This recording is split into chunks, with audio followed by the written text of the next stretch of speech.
سوال کیا بھائی نے، کیا قربانی کے لیے 2 دانتا شرط ہے؟ بالکل شرط ہے۔ 2 دانتا یعنی ہم اپنی زبان میں پنجابی میں دندا کہتے ہیں، دندا۔ جو قربانی ہم کرنا چاہ رہے ہیں اس جانور کا دوندا ہونا شرط ہے۔ اللہ کے نبی صلی اللہ علیہ وسلم کی حدیث ہے کہ لا تذبحوا الا مسنہ۔ نبی علیہ السلام فرماتے ہیں لا تذبحوا الا مسنہ، نہ تم قربانی کرو مگر مسنہ کی۔ مسنہ کہتے ہیں 2 دانتے۔ 2 دانتا وہ جانور ہے کہ جس کے 2 دانت سامنے والے گر چکے ہوں، اسے دوندا جانور کہتے ہیں۔ آقا علیہ السلام فرماتے ہیں کہ دوندا اس کی آپ نے قربانی کرنی ہے تو دوندا شرط ہے۔ دوندا بکری میں ہو، بکرے میں ہو، بھیڑ میں ہو، دمبے میں ہو، چھتر میں ہو، چھتری میں ہو، گائے میں ہو، بیل میں ہو، اونٹنی میں ہو، اونٹ میں ہو، یہ دوندا شرط ہے۔ پھر اللہ کے نبی علیہ السلام نے فرمایا الا ان یعسر علیکم فتذبحوا جزاۃ من اذان، اگر تمہارے اوپر کوئی مشکل ہو نا کہ آپ کو دوندا نہیں مل رہا، تلاش کی ہے، محنت کی، مشقت کی، بھاگے دوڑے، منڈیاں چیک کی، آپ کو دوندا نہیں ملا، تو پھر آپ بھیڑ کا کھیرا کر سکتے ہیں۔ پھر آپ کیا کریں گے؟ بھیڑ کا کھیرا، بھیڑ کا کھیرا۔ اور جزا کسے کہتے ہیں؟ جس نے 1 سال اپنی عمر مکمل کر لی اسے کہتے ہیں جزا۔ اسے کیا کہتے ہیں؟ جزا۔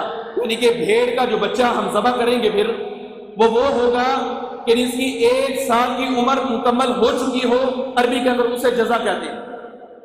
یہ بعض لوگ بکری بکرا چھوڑ کے چھتری چھترا دمبی یا دمبا ویسے ہی جاتے ہیں اور پکڑ کر لے آتے ہیں اور وہ یہ سمجھتے ہیں اس کے لیے دوندا شرط نہیں ہے، یہ غلط ہے، اس کے لیے بھی دوندا شرط ہے۔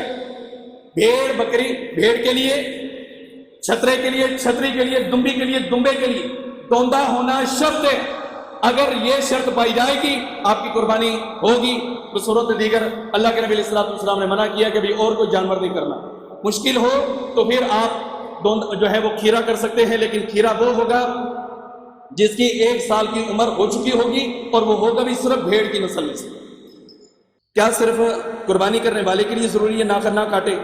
جی، اللہ کے نبی علیہ السلام کی حدیث صحیح مسلم کے اندر ام سلمہ رضی اللہ تعالیٰ عنہ فرماتی ہیں کہ اللہ کے نبی علیہ السلام نے فرمایا من رأى ہلال ذی الحجہ او اراد ان یضحی، اللہ کے نبی علیہ السلام فرماتے ہیں کہ جو بندہ ذوالحج کا چاند دیکھ لے یا وہ ارادہ رکھے کہ اس نے قربانی کرنی ہے، تو نبی علیہ السلام نے فرمایا کہ چاند دیکھنے کے بعد وہ اپنے ناخن بھی نہیں کاٹ سکتا، وہ اپنے بال بھی نہیں کاٹ سکتا۔ اگر کسی نے کٹوانے آج کا دن اور کل کا دن ہے، کل میرے خیال میں لاسٹ دن ہے، ہو سکتا ہے کہ چاند نظر آ جائے، تو جس نے حجامت کروانی وہ ابھی کروا سکتا ہے، کل کروا سکتا ہے، لیکن چاند نظر آنے کے بعد وہ بندہ نہیں کروائے گا جس نے قربانی کرنی۔ اور جس نے قربانی نہیں کرنی وہ رکھے نہ رکھے، کٹوائے نہ کٹوائے برابر ہے۔ گائے اور اونٹ میں کتنے لوگ شامل ہو سکتے ہیں؟ گائے میں 7 ہو سکتے ہیں۔ گائے میں 7 لوگ اکٹھے ہو کر ایک جانور ذبح کر سکتے ہیں۔ اونٹ کے اندر اختلاف ہے، اونٹ کے اندر اختلاف محدثین کے اندر پایا جاتا تھا۔ بعض محدثین کا موقف ہے کہ اونٹ کے اندر بھی 7 ہوں، اور بعض محدثین کا موقف ہے کہ اونٹ کے اندر 10 ہوں۔ اس کی ریزن یہ ہے کہ اللہ کے نبی علیہ السلام نے ایک عام قربانی کے موقع پر اونٹ میں 7 بندوں کو شریک کیا تھا، اور حج کے موقع پر آپ نے 10 کو کیا۔ تو محدثین کا یہ موقف ہے کہ جب حج ہوگا تو اس وقت ایک اونٹ 10 بندوں کے لیے کفایت کرتا ہے، اور جب عام قربانی کا جس طرح ہمارا یہاں پر ہے تو اس میں 7 کرتے ہیں۔ بہرکیف بعض علماء کا یہ موقف بھی ہے کہ اونٹ میں 7 کی بجائے 10 بھی ہو سکتے ہیں۔ آپ عمل کر لیں، انشاءاللہ اللہ قبول کرنے والا ہے۔ سوال ہے جی، سب سے پہلے کلمہ کس نے پڑھا ہے؟ ابو بکر صدیق رضی اللہ عنہ نے یا علی علیہ السلام نے؟ دیکھیں نبی علیہ السلام کے اوپر جو پہلی وحی نازل ہوئی، اقرأ بسم ربک الذی خلق خلق الانسان من علق اقرأ وربک الاکرم، نبی علیہ السلام پر جب یہ وحی اتری آپ علیہ السلام بڑے گھبرائے ہوئے تھے، اور نبی علیہ السلام اپنے گھر کی طرف گئے، اور سب سے پہلے جس کے پاس گئے وہ سیدہ خدیجہ الکبریٰ رضی اللہ تعالیٰ عنہ تھی۔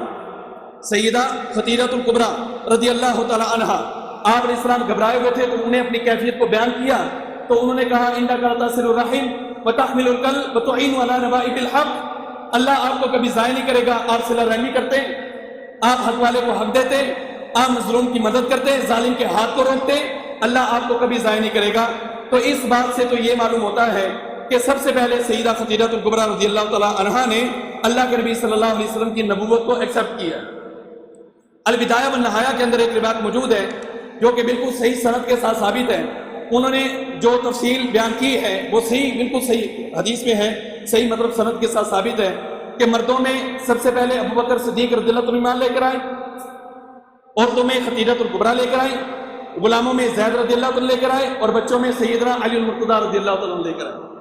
یہ البدایہ والنہایہ کے اندر ہے.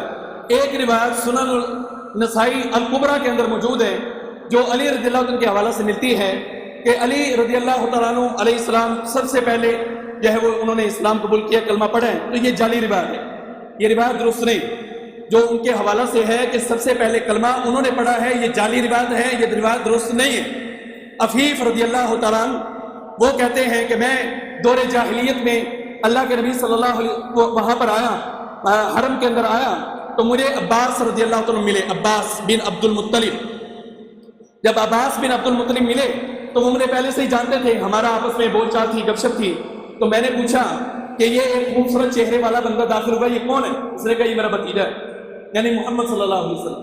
پھر اس بھتیجے نے آسمان کی طرف منہ کو اٹھایا اور پھر اشراق کے لیے وہ کھڑے ہوئے اور انہوں نے نماز ادا کی.